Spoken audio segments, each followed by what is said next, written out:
విజయ్ గారు సంజయ్ రెడ్డి గారు చెప్తున్న మాట ఇవి అధికారులు చెప్పిన లెక్కలే తప్ప మా అంతట మేముగా చేసిన లెక్కలు కాదు అనేది. అయితే ఇక్కడ ఒక కీలకమైనటువంటి ఇంకో అంశం కూడా కనిపిస్తోంది. అసెంబ్లీ సమావేశాల సమయంలో తెలంగాణ ఆస్తులు అంటే 51 పేజీల పుస్తకాన్ని బీఆర్ఎస్ రిలీజ్ చేసింది. ఆ తర్వాత శ్వేతపత్రం రూపంలో కూడా 44 పేజీల పుస్తకాన్ని రిలీజ్, అందులో లెక్కల్లో తేడాలు కనిపిస్తున్నాయి. బీఆర్ఎస్ కూడా ప్రాపర్గా ఇవ్వలేదు అనేటువంటి వాదన కూడా వినిపిస్తోంది కదా. లెక్కలకు సంబంధించినటువంటి చూసినట్లయితే అప్పులు ఇదంటున్నారు. ఇప్పుడు కాంగ్రెస్ పార్టీ వచ్చి 15 రోజులు అవుతుంది. 15 రోజులలో 1400 కోట్ల అప్పు తీసుకుంది. 1400 అంటే రోజు దాదాపు 100 కోట్లు, గంటకు 4-5 కోట్ల అప్పు తీసుకుంది. అంటే అప్పు తీసుకున్నంత మాత్రం అన్నది కాదు. ఈ అప్పులేంది, మనకు 2014లో వచ్చిన సందర్భంలోనే వీళ్ళు బడ్జెట్ అప్పుడు FRBM పరిధికి సంబంధించినటువంటి 75,000 కోట్ల అప్పు ఉంది. ఇక కార్పొరేషన్లు ఇవన్నీ చూసుకుంటే అవి మిగతా అదొక 1,10,000 కోట్ల అప్పుతోటి తెలంగాణ వచ్చింది. 1,10,000 కోట్ల అప్పుతోటి తెలంగాణ వచ్చినటువంటిది. ఏది మీరు అన్నట్టు FRBM మిగతా దాటినటువంటి కార్పొరేషన్లు కూడా చూసుకున్నట్లయితే ఇప్పుడు కూడా ఏంది, FRBM పరిధి ఎప్పుడు FRBM పరిధికి లోపు ఉన్నటువంటి లోన్లు మాత్రమే అవి రాష్ట్ర అప్పులు, రాష్ట్ర బడ్జెట్ కి సంబంధించినటువంటి అప్పులు 3 లక్షల కోట్లు. ఇది గతంలో 78,000 కోట్లు కూడా తీసేస్తే వారసత్వంగా వచ్చినటువంటి అప్పులు కూడా తీసేస్తే 3 లక్షల కోట్లు. ఈ FRBM పరిధి ఎప్పుడు కేంద్ర ప్రభుత్వం సవరించింది? 2021-22 బడ్జెట్ సంవత్సరం నుంచి FRBM పరిధి కార్పొరేషన్ల లోన్లు కూడా FRBM పరిధిలోకే వస్తాయి అనేది సడన్ గా రాష్ట్రాల మీదనే, ఒక్క తెలంగాణ కోసం కాదు, భారతదేశంలో ఉన్నటువంటి మిగతా అన్ని రాష్ట్రాలకు వర్తించే విధంగా చేసింది. మళ్ళీ అదే కేంద్రానికి సంబంధించినటువంటి దాంట్లో పెట్టుకోలేదు. కేంద్ర ప్రభుత్వం బడ్జెట్ లోన్స్ ఎన్ని అయినా తెచ్చుకోవచ్చు, కార్పొరేషన్ లోన్లు ఎన్ని అయినా తెచ్చుకోవచ్చు. అది కార్పొరేషన్ల లోన్లు FRBM పరిధిలోకి రాకుండా వాళ్ళు ఉద్దేశపూర్వకంగా కేంద్ర ప్రభుత్వం రాష్ట్రాలను అణిచివేయడానికి, రాష్ట్రాలలో ఒక పెత్తనం చేయడం కోసం కేంద్ర ప్రభుత్వం ఇప్పుడు ఇది దీనికి ఒక కర్ణాటక కూడా ఇంతకంటే ఎక్కువ అప్పు ఉంది. కర్ణాటక రాజస్థాన్ ఇంతకంటే ఎక్కువ అప్పు ఉన్నది. ఈ అప్పు ఏ ఆరోగ్యకరంగా ఉందా లేదా అనేది RBI చెప్పిన లెక్కలే కదా. చెప్పింది ఏంది, మన GSDPకి అప్పులు పోల్చాలి. GSDP నీకు 13.5 లక్షల కోట్ల GSDP మన తెలంగాణ. అప్పు ఎంత? అప్పు బడ్జెట్ అయితే 3 లక్షల కోట్లే. FRBM పరిధిగా చూసుకోవాలి. అప్పుడు ఏదో 3,89,000 ఏది వారసత్వంగా వచ్చి. అయితే ఇక్కడ మీరు చెప్పినటువంటి రాజస్థాన్ కావచ్చు, కర్ణాటక కావచ్చు, ముందు నుంచి ఉన్నటువంటి రాష్ట్రాలు, తెలంగాణ ఏర్పడిన రాష్ట్రం కొత్తగా, అంటే 9 ఏళ్లే అవుతోంది కదా. అక్కడ వారసత్వంగా చూస్తారా ఎలా? మనకు వచ్చిన అప్పు కానించే చూసుకోవాలి కదా. అప్పుడు ఉమ్మడి రాష్ట్రం అయితే అప్పుడు ఇంకెక్కువ అప్పు. ఇప్పుడు కంబైన్డ్ స్టేట్ చూసినట్లయితే 72,000 మనకు FRBM పరిధి నుంచి వచ్చిన 75,000 కోట్లు అది మన రాష్ట్రానికి. అప్పుడు ఉమ్మడి ఆంధ్రప్రదేశ్ విభజన ఆంధ్రప్రదేశ్ పోయినప్పుడు వేరే, అంటే అప్పటికే ఉమ్మడి ఆంధ్రప్రదేశ్ కలిపే కాంగ్రెస్ పార్టీ FRBM పరిధి బడ్జెట్ రుణాలే 1,50,000 కోట్ల దాకా ఉన్నాయి. మనకి 72,000 కోట్లు వచ్చినాయి అంటే ఆంధ్రప్రదేశ్ కు 51% పోయి ఉంటాయి కదా. అంటే ఇంకొక 80,000 కోట్లు 90,000 కోట్లు అంటే దాదాపు 2 లక్షల కోట్లు. 2 లక్షల కోట్ల అప్పుతోనే ఉమ్మడి ఆంధ్రప్రదేశ్ ఉంది. అప్పుడు ఉన్నటువంటి నేపథ్యంలోనే మన ఈ తెలంగాణకు వచ్చినటువంటిది. ఇప్పుడు వచ్చి ఏం చేసిరు, నీకు అప్పుడేంది, అప్పుడు ఉన్నటువంటి 1,00,000 కోట్ల అప్పు ఉంటే GSDP ఎంత? GSDP అప్పుడు ఉన్నది 4.5 లక్షల కోట్లు మాత్రం. ఇప్పుడు GSDP ఎంత? 14. ఇప్పుడు నెక్స్ట్ మార్చ్ ఎండింగ్ వరకు వచ్చేది 14.5 లక్షల కోట్ల GSDP. అప్పులు ఎంత? FRBM పరిధి చూసుకున్నట్లయితే 3,89,000 కోట్లు. డెట్ రేషియో చూస్తే అది 30-35% ఉన్నది. ఒకవేళ GSDP చూస్తే ఏది 2000 కరోనా వచ్చిన తర్వాతనే GSDP డెట్ రేషియో మనకు 25% లిమిట్. ఆ 25% లిమిట్ కూడా ఎప్పుడు దాటిందంటే కరోనా వచ్చిన తర్వాత 21-22 బడ్జెట్ తర్వాతనే మనకు అది దాటింది.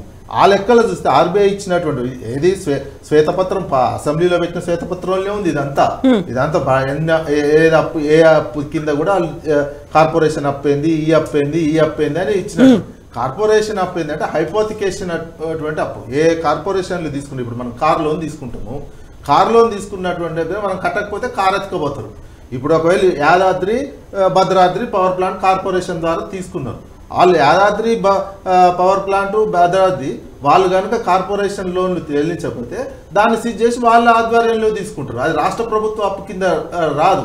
ఇవన్నీ ఎట్లా చేసినా, నువ్వు చేసిన అప్పు ఒకవేళ అట్లా చూసినా వాల్యూ ఎంత వచ్చింది?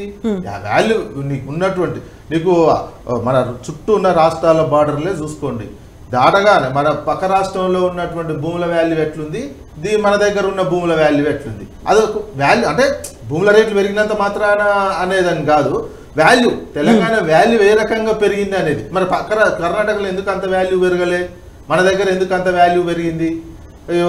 అప్పుడు ఎంత ఉండే, అప్పుడు 5 లక్షలు ఉన్నటువంటి ల్యాండ్ వాల్యూ 50,000 ఎకరం కూడా దొరికినటువంటి ల్యాండ్ వాల్యూ ఇప్పుడు ఎందుకు అంత ల్యాండ్ వాల్యూ పెరిగింది?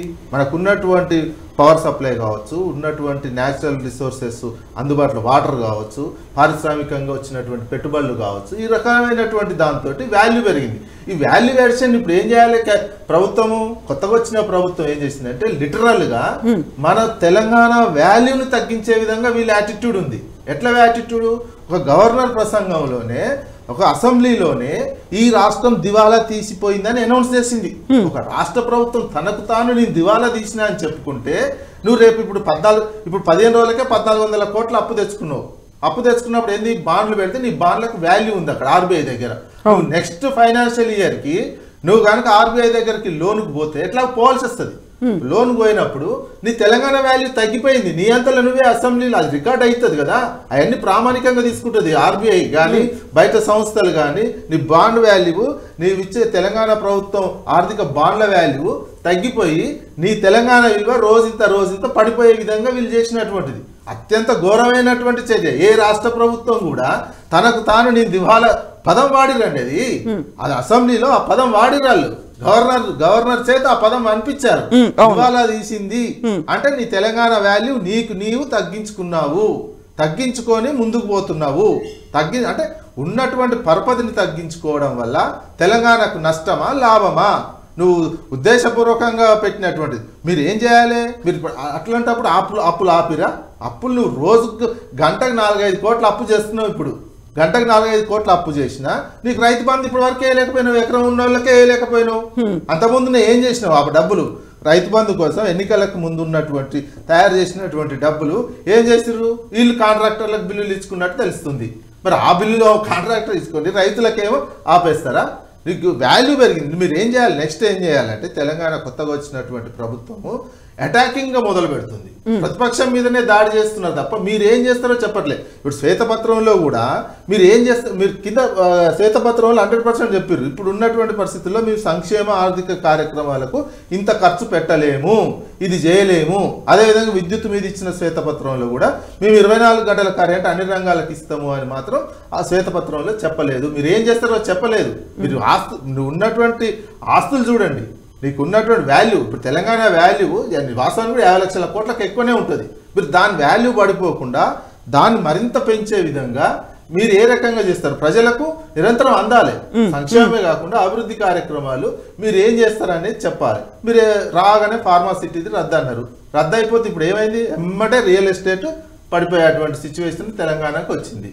రియల్ ఎస్టేట్ పడిపోతే ఎవరికి నష్టం? ఇప్పుడు ఫార్మాసిటీ రద్దు అనగానే ఊరుకుంటారా? అక్కడ రైతులు కేసులు వేస్తారు. నువ్వు తీసుకున్న భూములు తీసుకున్నారు, ఫార్మాసిటీ ఒక ఉపాధి అవకాశాలు కలుపుతాయని చెప్పి తీసుకున్నావు. ఫార్మాసిటీ రద్దు అనగానే ఏమవుతుంది? మొత్తం ఆడ ఉన్న కంపెనీలు రావు, ఇన్వెస్టర్స్. మన ముందే ఫార్మా వరల్డ్లే హైయెస్ట్ వ్యాక్సిన్ ఉత్పత్తి చేస్తున్నటువంటి వరల్డ్ ప్రపంచానికి ఇస్తున్నట్టు దాదాపు 30% వ్యాక్సిన్ ఇక్కడి నుంచి వస్తుంది, హైదరాబాద్ నుంచి ఉన్నది. అటువంటిది ఫార్మా మరింత హబ్ కావాలి.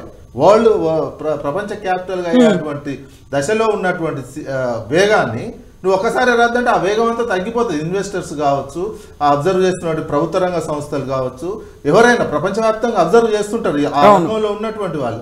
ఆ అబ్జర్వేషన్ మొత్తం ఒకేసారి కునారు వెళ్ళిపోయేటట్టు, చల్లారేటట్టు వ్యవస్థ చేసి మీ అవసరాల కోసం ఈ రకంగా చేస్తే తెలంగాణ అభివృద్ధి కుంటుపడుతుంది.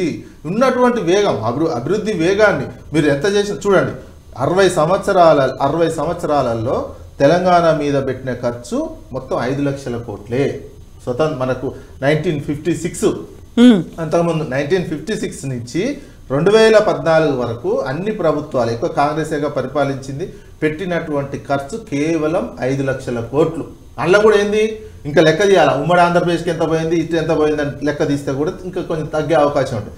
5 లక్షల కోట్ల ఖర్చు పెడితే ఒక్క 10 ఏళ్లలోనే 10 ఏళ్లలో 12.5 లక్షల కోట్లు 10 ఏళ్ళు కూడా కాదు 6.5 సంవత్సరాలే అనేది కేటీఆర్ లెక్క. కరోనాని వదిలేసి ఆదాయం కోసం తీసుకున్నాడు. ఎందుకంటే మిగతా సంవత్సరాలలో రాష్ట్ర ప్రభుత్వాలకు ఆదాయం, ఎందుకంటే మొత్తం కరోనా వచ్చి చెడిపోయినటువంటి 6 నెలలు అధికారులు లేనటువంటి సిచ్యువేషన్, అదేంటంటే రాష్ట్ర ప్రభుత్వానికి రావాల్సినటువంటి ఆదాయ వనరులు తగ్గిపోయినటువంటి 6.5 లిటరల్గా ఆదాయం వచ్చే విధంగా నిజంగా పరిపాలన చేసినటువంటిది 6.5 సంవత్సరాలు. మిగతా ఏంటంటే కరోనా రావడం, ఆదాయాలు పడిపోవడం, అప్పుడు వృద్ధి రేటు దేశ పడిపోయినటువంటి నేపథ్యంలో అది ఆ రకంగా చెప్పుకోవాల్సినటువంటి అవసరం ఉంటుంది. అయినా ఈ 6.5 ఒకవేళ అలా తీసుకున్నా పెట్టినటువంటి ఖర్చు 12 లక్షల కోట్లు. 12 లక్షల కోట్లు అందులో జీతాలు ఇవన్నీ కూడా ఉంటాయి. అంత ఖర్చు పెట్టి వాల్యుయేషన్ ఎంత అయింది? దాదాపు 50 లక్షల కోట్లకు ఎక్కువ ఉంటుంది దాని ఇన్వెస్ట్మెంట్ చేసినటువంటి దానికి. ప్లస్ జిఎస్డిపి కూడా చూడండి, గ్రాస్ స్టేట్ డొమెస్టిక్ ప్రొడక్షన్ కూడా నీకు 5 లక్షల కోట్లు, 5 లక్షల లోపు ఉన్నటువంటి జిఎస్డిపి 14.5 లక్షలకు అయింది. అప్పు చూసినట్లయితే అప్పుడే బడ్జెట్ అప్పు అప్పుడు 1,00,000 కోట్లకు పైనే ఉంటుంది. ఓన్లీ ఇది కార్పొరేషన్లది కూడా కలుపుకొని, ఇప్పుడు కార్పొరేషన్లది కూడా కలుపుకొని వీళ్ళు చెప్తున్నటువంటిది 6 లక్షల కోట్లు ఉన్నాయి. ఇవన్నీ ముందు ఎలక్షన్ల ముందే చెప్పారు కదా, 5 లక్షల కోట్లు 5 లక్షల కోట్లు అప్పు ఉంది. అప్పులో ప్రతి రాష్ట్రం అప్పులే ఉన్నది, అప్పులు లేకుండా ఉండదు. ఇప్పుడు మన పర్సనల్గా అంబానీకి అప్పు లేదా? వ్యక్తిగతంగా ఉన్నటువంటి వ్యక్తిగతంగా మనకు అప్పులు ఉండవా? ఎవరికి అప్పు లేని రాష్ట్రం ఉండదు. దేశం 152 లక్షల కోట్ల అప్పు చేసింది. మళ్ళీ అందులో బడ్జెట్ లేనిది, కార్పొరేషన్ లేనిది, ఇవన్నీ జిఎస్డిపిలో రేషియోనే ప్రామాణికం. ఆర్బీఐ చెప్పినటువంటి లెక్క కానీ, నీతి ఆయోగ్ కానీ, ఫైనాన్స్ కమిషన్ కానీ చెప్తున్నటువంటిది మన జిఎస్డిపిలో ఈ అప్పుల శాతం ఎంత ఉన్నది, అదే క్రైటీరియాగా తీసుకున్నటువంటి దాంట్లో అది ఆరోగ్యకరమైనటువంటిది. దేశంలో మన 24వ రాష్ట్రం. మనం అట్లా ఆ రకంగా ఆర్థిక క్రమశిక్షణ ఆర్బీఐ చెప్పినటువంటి రిపోర్టు అలానే వెబ్సైట్లోనే ఉంటుంది ఆర్బీఐ. అది ఒక క్రమశిక్షణ అయినటువంటి ఆర్థికంగా ఉంది. దీన్ని మీరు వేగంగా తీసుకుపోవాలి. దీని అభివృద్ధిని అంతే స్థాయిలో అంతకంటే ఎక్కువ వేగంగా తీసుకుపోవాల్సినటువంటి బాధ్యత కొత్తగా వచ్చినటువంటి ప్రభుత్వం మీద ఉంటుంది తప్ప రివర్స్ చేసి మీరు ఇప్పుడు రైతు బంధు ఇయ్యలేదు, మిగతా సంక్షేమ పథకాలు ఇంప్లిమెంటేషన్ చేయలేము అనే ఒక దాంతో ఇప్పుడు ఎమ్మడే 1,500 కోట్లు అప్పు తీసుకొని ఏం చేస్తున్నారు? మరి 1,400 కోట్లు 15 రోజులలో 1,400 కోట్లు తీసుకున్నారు. మరి ఇవన్నీ దీనికి సంబంధించిన ఎమ్మడే ఎందుకు వేయలేకపోతున్నారు? మరి అది మీ తెలివి కదా, మీరు చేయాలి. మీరు 5 లక్షల కోట్ల అప్పు ఉంది, ఇదంతా ఉంది, ఇవన్నీ ఉన్నాయని చెప్పుడు కాదు కదా. మీరు ఇవి చేసుకుంటా ఆ గతంలో చేసిన తప్పులను ఇంకా సరిదిద్దుతున్నాం, ఏమన్నా తప్పులు జరుగుంటా అంటే దానికి ఒక నమ్మకం, ప్రజల్లో నమ్మకం, విశ్వాసం కలుగుతుంది. అది కాకుండా అటాకింగే, ఎంతసేపు అటాకింగే కనిపిస్తుంది తప్ప వీళ్ళు చేస్తున్నాయి చెప్పలేకపోతున్నారు. ప్రజల్లో ఒక నమ్మకం, విశ్వాసం బలంగా కల్పించలేకనే ఈ రకమైనటువంటి ఈ రైతు బంధు పడకపోతే ప్రజలు ఇప్పుడు ఆల్రెడీ చర్చ మొదలైంది. తెగతుందా లేదా కానీ ఇంతవరకు ఎకరం వాళ్ళకు కూడా పడలే కదా. అది చెప్పి దాదాపు 10 రోజులు అవుతుంది. ఒక సీఎం గతంలో ఏంటుండే ఏ రోజుకి ఆ రోజు ఒక వ్యవసాయ శాఖ ప్రెస్ రిలీజ్ చేసేది. ఈ రోజు ఎకరం వరకు పడ్డాయి, ఈ రోజు 2 ఎకరాల వరకు పడింది, ఈ రోజు 3 ఎకరాల వరకు పడింది అని ఒక ప్రెస్ నోట్ విడుదలయ్యేది. ఇప్పుడు ఆ ప్రెస్ నోటే వస్తలేదు కదా. ఈ రోజు ఎంతవరకు 20-30 గుంటల వరకే పడినటువంటి విషయం ఉంది, అది కూడా ప్రెస్ నోట్ వస్తలేదు. ఈ రకం ఇది పద్ధతి కాదు. ఏ రోజుకి ఆ రోజు అనౌన్స్ చేయండి ఎంత వచ్చింది ఏంటి అనేది. ఈ రకమైనటువంటిది ఉండాలి తప్ప ఏదో అవతల మీరు వచ్చినప్పుడు మీరు చేసి మీరు ఆయన ఏంటంటే తొందరపాటు చర్య ఏంటంటే వీళ్ళు 3 నెలలు ఆగి 100 రోజులు పెట్టుకున్నారు. ఇప్పుడు అసెంబ్లీ సమావేశాలు ఏం చేయాల్సి అంటే వీళ్ళు ఓన్లీ ప్రమాణ స్వీకారం చేసుకొని వదిలిపోయాలండి. ప్రమాణ స్వీకారం చేయకుండా వచ్చే రాకూడదు కథం వాళ్ళ గవర్నమెంట్ మీద పడరు. ఎలక్షన్లో చెప్పింది అందులో చెప్పారు, రోజు ఎలక్షన్లలో ఏం చెప్పారో అందులో అది చెప్పారు. మీరు 100 రోజులు అయినాక ఏంది ఈ ఇంప్లిమెంటేషన్ చేసుకుంటూ పోయి ఓహో ఇది ఇట్లుందని చెప్తే అప్పుడు ఏమన్నా ప్రజల్లో మీరు ఒకేసారి ఏం చేయకముందే విమర్శ చేస్తే ఏముంటుంది? ఇది ఇప్పుడు చేయబోతే కాల్చుకున్నట్టు అయింది. రైతు బంధే వేయలేనటువంటి సిచ్యువేషన్లోకి వీళ్ళు వెళ్ళిపోయారు.